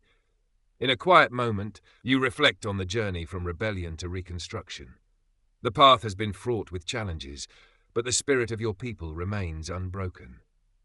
The future is uncertain, but with determination and unity, you believe it can be shaped into something enduring. You're barely done rinsing off the festival honey from your fingers when rumours begin to swirl again, this time from across the narrow sea. Rome, ever brooding, is not as quiet as it seemed. In Gaul, a new governor struts about in purple trim, holding pompous forums where he bangs the table and shouts things like honour and resurgence. Meanwhile, a senator from Hispania is loudly blaming Britain for the empire's mood swings. Apparently, you've become Rome's midlife crisis, but their grand plans, a bit soggy. First, their ships keep getting delayed by Atlantic storms. because Neptune apparently has opinions. Then there's a grain shortage in the south of Gaul, plague-related, or so they say. One source swears it started because some Roman general used temple wine to bathe a horse. Historians still argue whether that was real or an early form of political satire. Then there's Decimus Flaccus, the man supposedly chosen to retake Britain. If ambition had a bathrobe, it would be this guy. He commissions bronze statues of himself before even boarding a ship, holds farewell feasts featuring poetry about his own eyebrows, and delays departure no fewer than 6 times, citing bad omens, seasonal hay fever, and at one point an upsetting dream about an octopus. Back in your corner of the world, you begin to hear pieces of this Roman dithering through travellers and intercepted scrolls. Your scribes, a mix of ex-Roman tutors and very earnest druids trying to figure out cursive, translate them with a mix of glee and disbelief. One message mentions strategic patience, which your war council interprets as they're scared. Another scroll simply says send more socks, which is both vague and strangely humanizing. You take no chances, though. Scouts increase their patrols along the coast. Fortified watchtowers sprout up like cautious mushrooms along the cliffs. You even commission a few coastal beacons, fires to be lit in warning if sails appear on the horizon. These are built with Roman-style engineering but Celtic flair, complete with raven totems and oak leaf carvings. And yet, no ships come. Rome squabbles with itself. One faction wants vengeance, another prefers diplomacy, and a third just wants to forget Britain ever existed. They call you the island queen now, and no one can agree if it's a title of fear or respect. Somewhere in Alexandria, a scholar writes a treatise comparing you to Dido and Berenice, while in Antioch a troupe of actors performs a comedic play titled The Iceni Invasion, featuring an unconvincing goat. Your people grow increasingly confident. Some towns, once loyal to Roman ways, now host weekly forums in which farmers argue passionately about grain tariffs and goat-related trespassing. A fisherman near Camulodunum paints his boat with your crest and renames it Queen's Blessing, even though it promptly sinks due to poor craftsmanship. Still, the larger truth is settling in. Rome isn't coming. Not now. Not in force. Maybe not ever. And that changes everything. Without the looming spectre of return, your councillors begin planning in earnest, not for defence, but for permanence. What was once a rebellion becomes a nation in progress. Warriors start asking about land rights. Craftspeople wonder about guilds. A woman in the new capital suggests you build a proper university. You ask what a university is. She says, a place where people argue, but nicely. It's a turning point. The empire you once feared is distracted, disjointed. You, meanwhile, are focused. Focused on roads that connect instead of conquer, on treaties instead of taxes, on what kind of songs future generations will sing, not just about burning Rome's outposts, but about building something in their place. You walk the market road early before the mists burn off, when bread smells rise warm from clay ovens and traders are just unpacking bundles from distant lands. One cart creaks with pelts from the north, another carries amphorae, yes, still Roman, but traded now through intermediaries rather than stolen from panicked villas. A boy hawks seashells painted gold and swears they fell from a goddess's cloak. You smile. The economy is trying. Your daughters walk with you, both now grown, their flaxen braids heavy with beads. The older speaks of infrastructure, the younger of dreams and herbs and secret hilltop shrines. They are different in every way, but together they anchor you, and increasingly the people call them mothers of the nation. Sometimes it's a compliment, other times a burden. Historians still argue whether they ever held real power, whether they signed decrees or simply graced ceremonies. But in this version of things, they learn to lead. The older one oversees a granary census and helps draft the region's first grain rationing edict. The younger organizes a ritual to bless new settlements, combining druidic rites with something vaguely resembling a municipal ribbon cutting. You realize, one misty evening, that they are the first post-rebellion generation, not born into it, but shaped by its aftermath. They speak Brittonic with a trace of Latin cadence. They wear tunics stitched in tribal patterns, but favor the sturdy belts of Roman officers. One carves poetry into bark, the other keeps ledgers on wax tablets. Both laugh at your jokes sometimes. And when foreign envoys arrive, usually Greek, occasionally Phoenician, once even a Gaul with terrible aim but good teeth, they look to your daughters with the same mix of awe and calculation they once reserved for you. Because you are beginning to grey just a little, and they are not. The world notices. One day a message arrives carved into bone and carried by a limping hound. Long story, don't ask. It comes from a bard in the Highlands, someone you've never met, who refers to your daughters as flame keepers. You keep the bone. It's weirdly moving. Your daughters take on more responsibilities. The younger helps mediate between feuding Western clans by organising a singing contest judged by elderly women with sharp tongues. The older oversees a fleet of fishers, ensuring equal port rights, and discovers she likes boats. You try not to hover. And yet sometimes at night you miss the certainty of revolt. Back then, everything burned or didn't. Everything fought or fled. Now it's endless questions. Infrastructure, supply chains, literacy rates. And your daughters ask, again and again, what comes next? One answer is healing. Not just for your people, but the land. Sacred groves that had been trampled during Roman road building are replanted. Shrines are rebuilt, not to just one god, but many, old and new. Someone in your court suggests making your daughters official priestesses. Someone else objects, citing an obscure rain omen.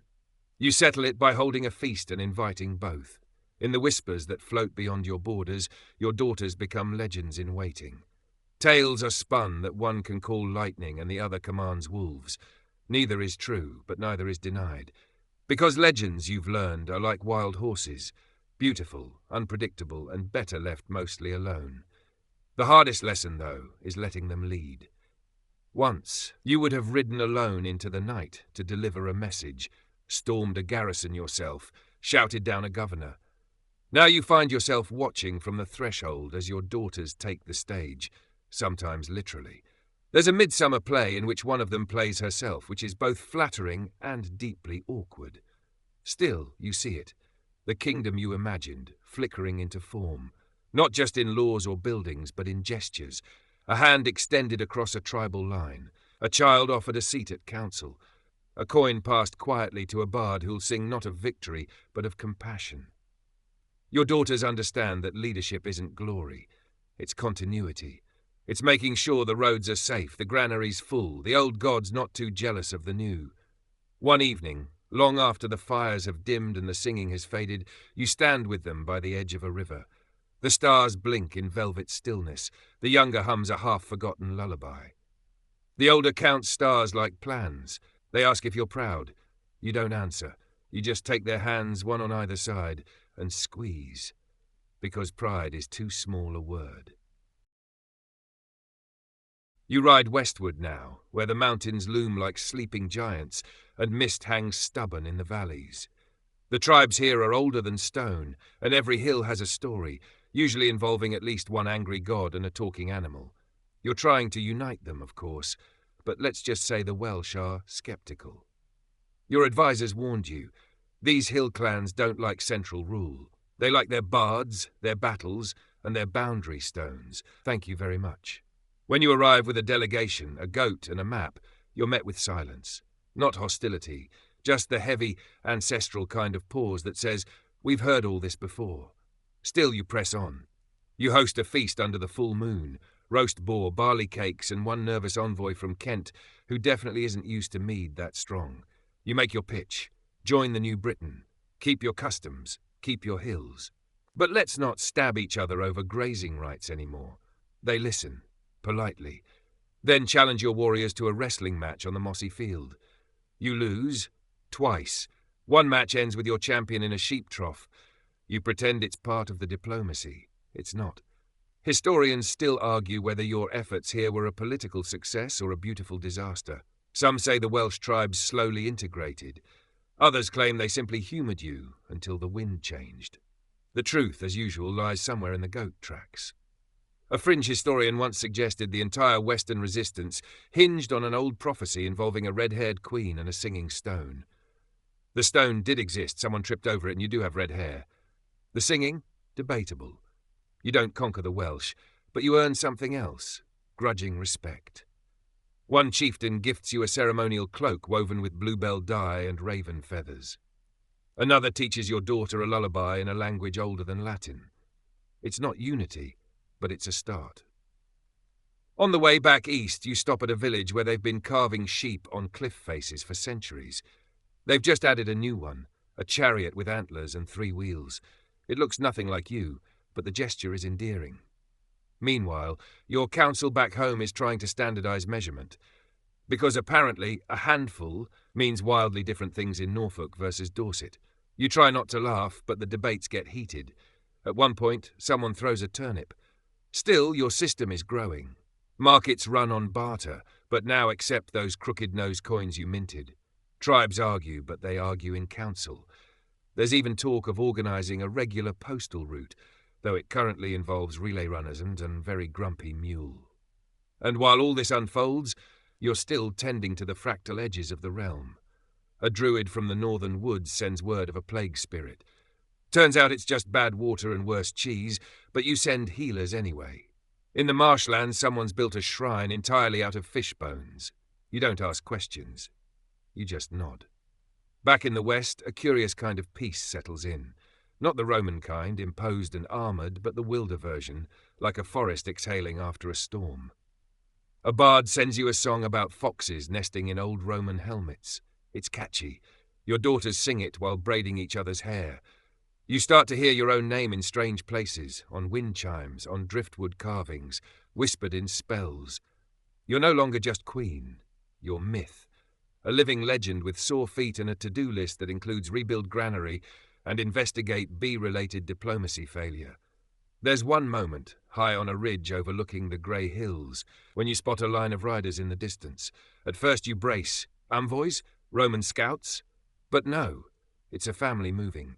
Just moving, carrying everything they own in sacks and baskets, faces calm. You watch them disappear over the hill. They didn't need your permission. They didn't need your blessing. But they trusted the road. And for you, that's everything. You ride down slowly. The rain begins, light, silver, not cold. Your cloak grows heavy, and the wind smells like moss and memory. You think of what it took to reach this point. The fires, the fury, the funerals. You think of those early nights, camped in ash and blood, and you wonder quietly if this was always the endgame. Not a throne, not a monument, but a path. The path you've carved now stretches across an island stitched together by stories, trade routes, and the clumsy miracle of cooperation.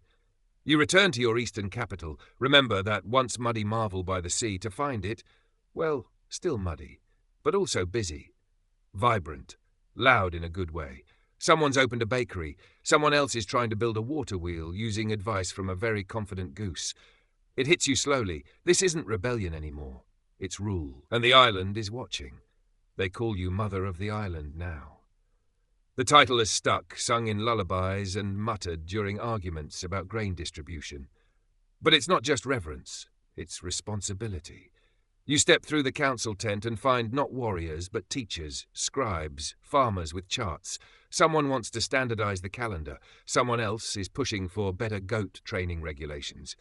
You smile, of course, but it's a strange, quiet smile, the kind you wear when the weight of peace settles on your shoulders heavier than war ever did. One day you walk alone along the old Roman road. The stones are cracked, grass reclaiming the margins, but it's still there, stretching west, waiting. You pass a milestone etched with both Roman numerals and a crude sketch of a bear. Integration, apparently, is a process. You hear hoofbeats behind you. A messenger, red-cheeked, breathless, carrying a bundle of bark paper scrolls and what appears to be half a turnip. He bows and tells you the stone bridge near Verulamium collapsed. Again, then adds that a group of monks, yes, those monks, want to open a school, a real one, with benches and ink and arguments about the stars. You send a reply, rebuild the bridge, approve the school, recommend against using that one goose as a teaching assistant. Somewhere north, a travelling bard performs a new version of your story. In this one, you tame a sea serpent using only glare and sarcasm. The audience loves it. You quietly request a copy for your daughters. Historians still argue whether your government actually worked. Some say it was too chaotic, too loosely held together by charisma and oak sap. Others point to trade records, fragmented, yes, but real, and letters exchanged between tribes who hadn't spoken in generations. A few go further, claiming this was the birth of parliamentary thought in Britain, centuries early and wrapped in bramble.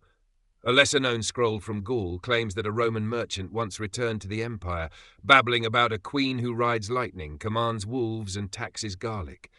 You neither confirm nor deny the wolf thing. But garlic? Absolutely taxed.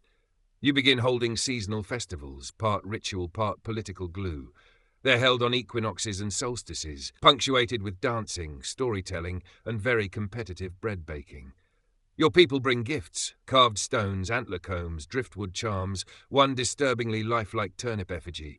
It's all messy and beautiful and utterly un-Roman. One day, a child presents you with a clay model of a house. It's got 3 rooms and a tiny sheep in the yard. You ask her what it is. "It's our future," she says, matter of fact. You find yourself sitting down on the mossy ground and holding it in both hands. In the far south, a tiny village builds a lighthouse. It doesn't work very well. It's basically a bonfire on stilts, but ships begin to steer toward it. Traders arrive not with swords but with fabrics, olives, strange dice games. One claims he met a man in Carthage who dreamed of visiting Boudica's land. A few coins are exchanged. A flute is played. No one is stabbed. You call that progress. As for Rome, it's distracted. The empire has bigger problems now. Uprisings in Germania, drought in Hispania, a disastrous marble oversupply incident that caused several senators to slip dramatically on their own courtyards. They don't return, not in force. A few scouts land on distant shores. Most return with stories of dense forests, uncooperative goats, and a queen who rides in a chariot of fire. A few stay, shave their beards, and take up pottery. And you? You age. Your chariot wheels grow stiff. Your hair, once fire, now holds streaks of silver. But your gaze, still sharp enough to slice through fog. In your final years, you walk the coastline often. The tide carves new lines each season, just like time carves new stories. You watch children build forts from driftwood and hear your name shouted in play battles and whispered during stargazing. You've become something more than a leader. You're part of the landscape now. A legend, yes. But also a policymaker, a bridge fixer, a turnip taxer, and a grandmother of sorts to a nation learning to define itself. In one of your last letters, scratched in bark ink, sealed with pressed herbs, you write this: "The Romans brought roads and we carried stories. Let the roads crack if they must, but never the stories."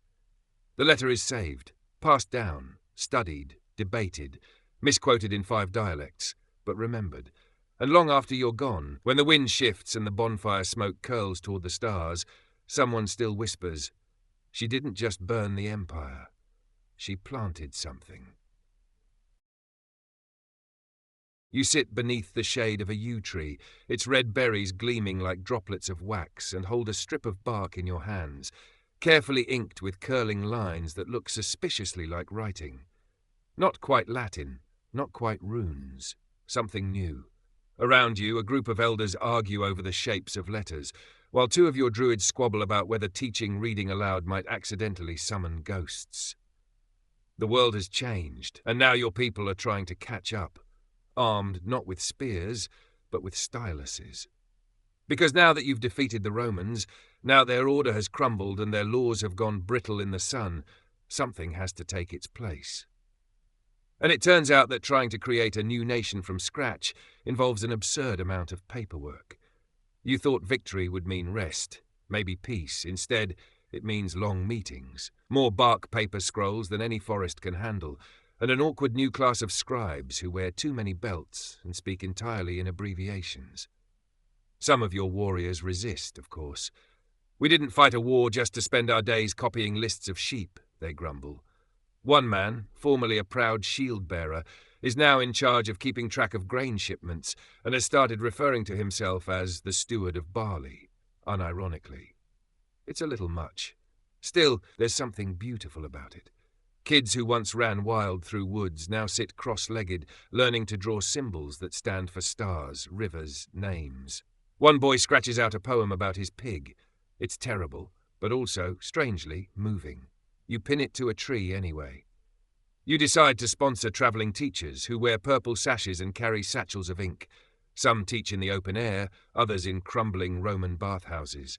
And while druids grumble about these scribblers, they secretly begin attending the classes. One is even caught mid-lecture scribbling, "The river is alive," repeatedly in the margins of a grammar scroll. Historians still argue whether the Iceni alphabet you championed was based on Roman cursive, Greek characters, or entirely new glyphs born from bone carvings and ritual tattoos. All we know is that it spreads, and fast. Soon, entire tribal councils keep minutes, traders issue receipts, and one ambitious woman begins writing a history of the new kingdom, though it's mostly her opinions on mead quality. To encourage literacy, you hold festivals. Children compete in spelling chants.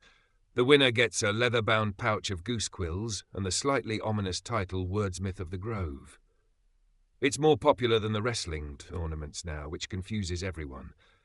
But not all scribes are content to copy down sheep counts. A few start getting creative, writing dramas, love poems, even a frankly unsettling saga about a talking bear who becomes king. You read it and pretend not to enjoy it. And somewhere in a stone chamber near your capital, you begin keeping a record of your reign. It's not a grand chronicle or a parade of victories. It's small things. The time the river flooded and your warriors floated grain in cauldrons. The time a Greek trader taught your cooks how to pickle olives. The moment your youngest daughter said her first word, not mother, but fire. Maybe no one will read these pages. Maybe they'll rot in the damp. But just in case, you keep writing. You hope the ones who come after you will too. So here's the thing about alliances. They're only as strong as the feast that seals them. And tonight's feast is complicated. You're hosting the leaders of at least 6 major tribes, 3 minor chieftains who arrived uninvited, and one very old druid who insists on sitting directly across from you so he can watch your aura shift with the moon. The tables are crowded with roasted boar, flatbreads, and more fermented berry wine than anyone should reasonably consume. Outside, the drums pound softly. Inside, your new nation wobbles like a bowl of eel jelly. You've defeated the Romans, yes, but uniting post-Roman Britain is like herding sacred cats, each with its own god, dialect, and opinion on whether trousers are acceptable formal wear. The Iceni still think they're in charge. The Trinovantes want more southern territory. The Silures refuse to sit at tables at all, preferring to eat cross-legged in corners. And everyone wants their rituals honoured, their ancestors mentioned, and their turn to speak at length. The topic tonight is standardised laws. One chieftain proposes trial by honeybees. Another insists that all crimes be judged by tossing bones into a river and reading the splash. Your scribes quietly write everything down.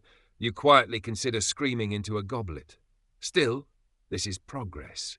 Even amid the squabbling, there's laughter. Somewhere between the bread and the apple cider, a bard begins singing a song about your victory over the Romans, though the details are wildly inaccurate and now involve a talking horse and lightning from your fingertips. You let it slide. It's got a good beat. Historians still argue whether this era marks the true beginning of a centralized Brittonic state or just a prolonged peace treaty disguised as a dinner party. But for your people, it feels like the start of something. A country, maybe, or at least a loose federation of people who agree not to stab each other before dessert. One highlight, the Picts send a delegation. They arrive painted head to toe in swirling blue patterns and offer you a gift, a stone carved with unknown runes and an animal jawbone tied with red string. No one knows what it means. Everyone nods gravely. The stone goes in your treasury. The jawbone becomes a ceremonial salad tongue. Amid the noise, you notice your daughters weaving through the crowd. One delivers a plate to the old druid. Another helps pour wine for the traders from across the sea. They smile like people who've grown up faster than they should have, but they carry themselves like queens in the making.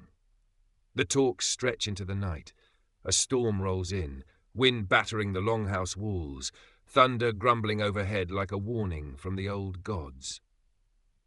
And just as things begin to fray, a shouted insult, a clatter of spilled stew, a child stands and recites a poem. It's about light returning after smoke. Everyone falls silent. Even the old druid stops chewing. When it ends, there's applause, some of it reluctant, most of it sincere. And in that flickering moment you see it, the possibility of harmony, of cultures braided together, not bound but twined like cords of leather. Afterward, when the tables are cleared and the rain hums steadily on the roof, One of the chieftains presses your hand and mutters, "You're not just a queen anymore, you're the knot." You nod, not sure whether it's a compliment, a warning, or both.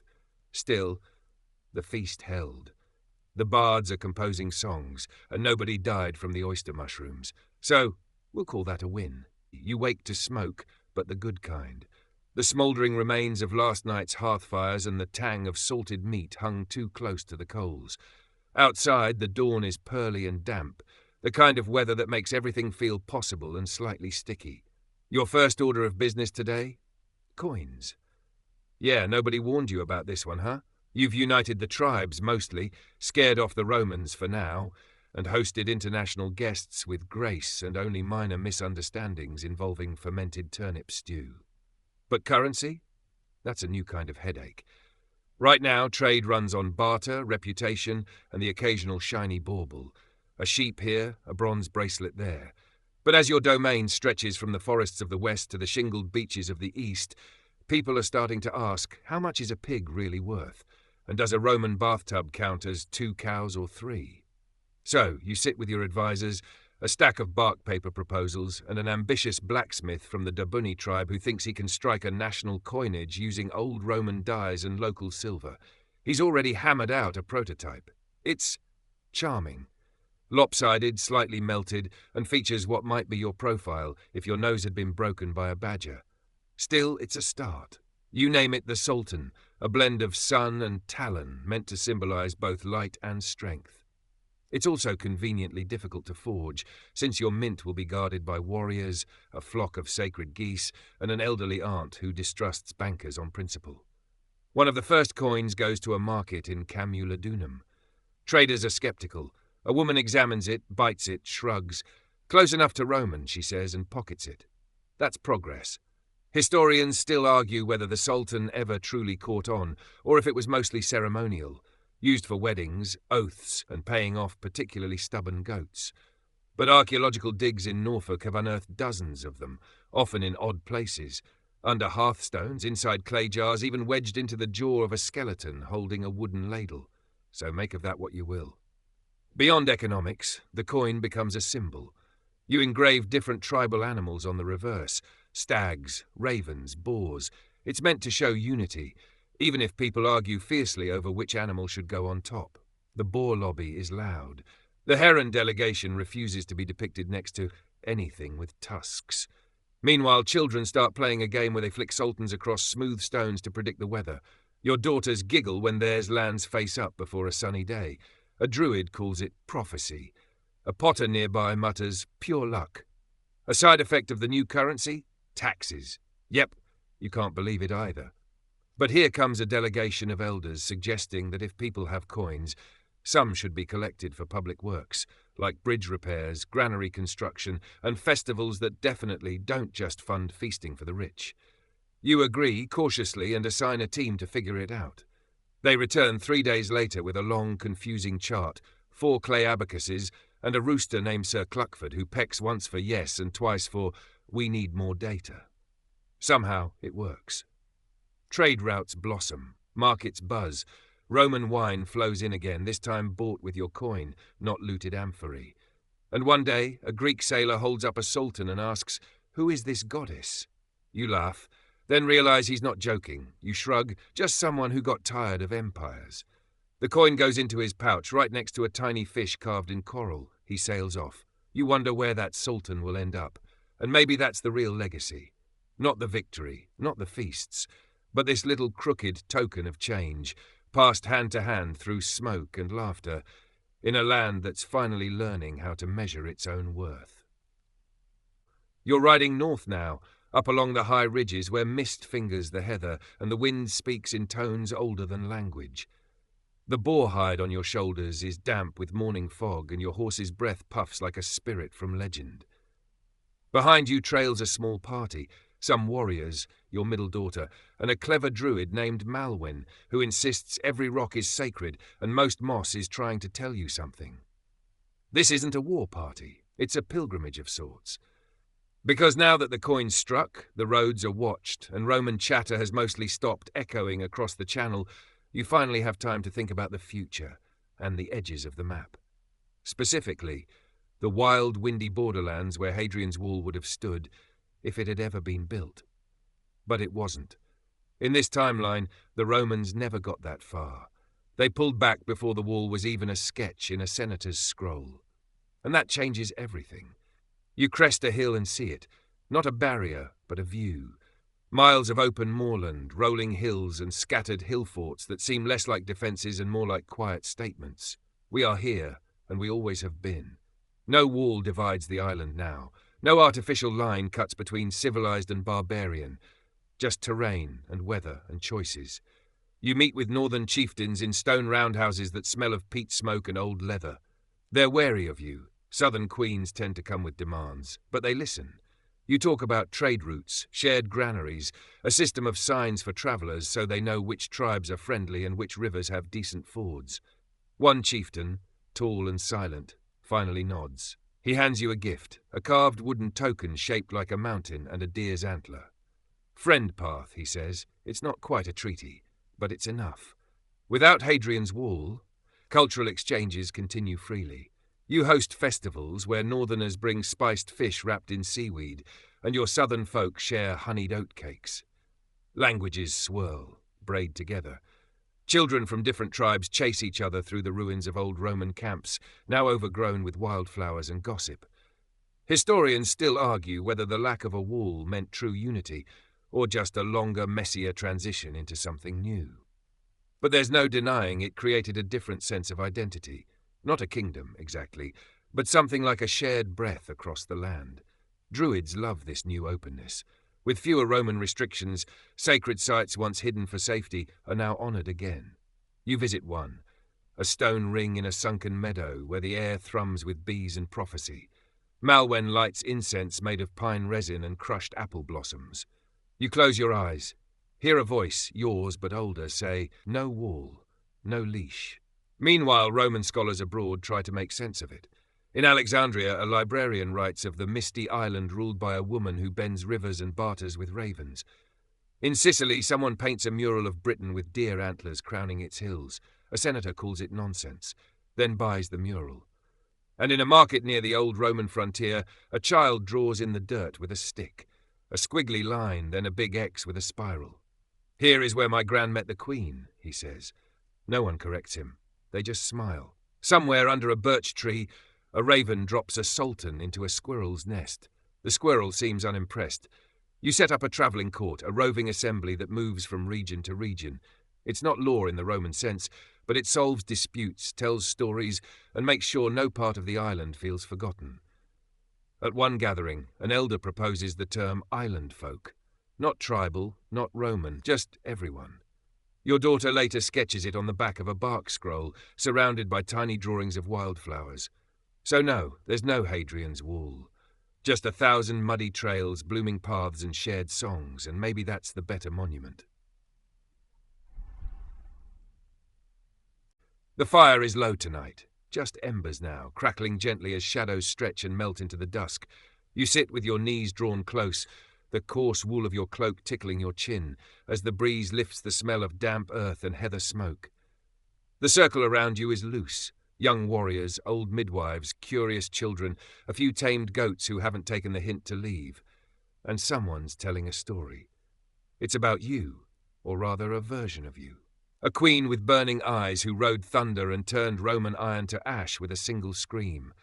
A mother who wove destiny into her daughter's hair and whispered the language of stars. You've heard a dozen variations by now. Sometimes you have wings. Once, hilariously, you turned into a giant wolf and ate a corrupt tax collector whole. No one's quite sure what's true anymore. But does it matter? Because the truth, the bones of it, still sits quietly behind the stories. You were real. You were real. And you did something that twisted the river of history until it flowed somewhere completely new. The embers shift. A child asks if you'll tell your version. You think for a moment, then say no, not tonight. You prefer to listen. Across the island, people gather like this more and more.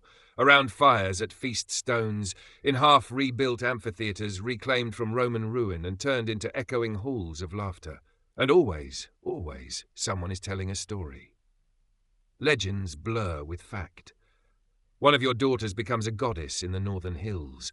A Roman villa-turned-schoolhouse teaches that the rebellion was divinely sanctioned. A druid swears that your chariot still rolls across the moors on full moon nights, pulled by horses with hooves made of flame. Historians in far-off lands argue over it all. They debate your motives, your morals, even your marriage. One scholar suggests you were a Roman puppet all along. Another insists you never existed. Both get pelted with plum pits at a symposium in Athens. In this version of history, the Roman Empire shrinks sooner. Its borders pull inward. North Africa sees a surge of local rule. The Balkans experiment with tribal federations. And Britain, it becomes its own sort of beacon. Not a superpower, not a utopia, but a story. A whisper there's empires can fail, and sometimes when they do, something stranger and kinder grows in the ashes. Foreign travellers begin to arrive not as invaders, but as guests. A scribe from Constantinople seeks your advice on land reform. A merchant from Carthage barters silk for tin. A poet from Gaul brings you verses etched into bark, one of which makes your youngest daughter blush and threaten to punch someone. There's a rhythm now, harvests, festivals, negotiations, long rides to settle a dispute over a stolen ox. You still wield power, but it's softer, wrapped in listening and compromise. They still call you Mother of the Island, though these days it feels less like a crown and more like a warm shawl. The old Roman buildings crumble slower than you expected. Vines take the aqueducts, owls nest in marble arches. You preserve some sites, let others fall. You walk through one of the ancient baths and wonder aloud if anyone ever truly relaxed in a room that steamy. Your own home is modest. Stone walls, a wide hearth, shelves of scrolls and carved bone tokens. No gold, no throne, but the floor creaks with stories. On the summer solstice, you light a beacon fire on a hilltop. Flames rise skyward, and across the land others do the same. From Cornwall to the Orkneys, the flicker of fire marks not conquest or grief, but continuity. You look out over the darkness, think of the ghosts that might have walked here, Roman engineers, Celtic kings, children who died too young. You whisper a quiet thanks to them all, then let the silence return. This version of history is quieter than Rome's, but not lesser. It breathes slower, sleeps deeper. There's no calendar carved in marble, just moons and seeds and stories, and still somehow it endures. You leave the fire as it fades. A fox crosses your path, you nod to it and swear it nods back. The next morning, a new story begins. End of script. Sweet dreams. You wake before dawn, again. Not because of war horns or Roman alarms, but because your mind's too full and the birds are annoyingly punctual. You sit up on your rough pallet, pull a wool cloak tight around your shoulders and glance out at the mist lifting from the hills. It's quieter now. That hush that comes not fear but from rhythm. A slow, practiced kind of peace. Your advisors are already moving. The grain stores are being checked. A delegation from the western tribes is expected by mid-morning, and someone, probably that one overeager apprentice, has already set out extra cups by the fire pit. You should be overwhelmed. But you're not, because you've figured something out. It isn't about ruling, it's about hosting. It's strange, isn't it? You burned cities, shattered legions, stood on a chariot with hair like wildfire and fury in your bones. And now you listen, you mediate. You plan seasonal festivals and resolve goat thefts. In your own lifetime, you've gone from rebel queen to living legend to administrative auntie. But it's good. The travellers from beyond the sea are still coming. Yesterday it was a red-robed scholar from Alexandria who wanted to debate philosophy using a board scratched into the dirt. Before that, a Northman with carved dice and stories of a sunless sea. Your people host them all, some with suspicion, some with hospitality, all with stories. You've started to send emissaries out too, not as spies, as learners. A group heads south to see if the vineyards of Gaul really make wine sweeter than mead. Another sails west, chasing tales of lands beyond the horizon. The island stretches, not by conquest, but by curiosity. Historians, yes, still arguing, wonder if this post-conquest calm lasted. They point to burial sites filled with both Roman and Celtic styles. They debate whether your kingdom inspired later monarchies or was quietly forgotten. One fringe theorist insists you invented democracy after a cider-fueled argument under an apple tree. You don't remember that, but you also don't entirely dismiss it. Language evolves. The tongue of your court blends Brythonic and Latin into something sharp and singable. Laws are carved in both scripts, just in case. One of your daughters commissions an illustrated codex, a mix of herbal lore, folk tales, and mildly passive-aggressive political commentary. It becomes something of a classic. You keep riding out, not to battle, just to check in. You visit small farms, rebuilt shrines, a village that insists its geese are sacred. You nod, bless the geese, and move on. The people seem to like seeing you. They don't kneel anymore. They wave. The island's texture has changed. Stone roads now have moss-lined footpaths beside them. Market towns are ringed with both Roman-style walls and wooden palisades, like architecture couldn't quite make up its mind. Children play with coins stamped with your face and carve runes into old Roman tiles. And you?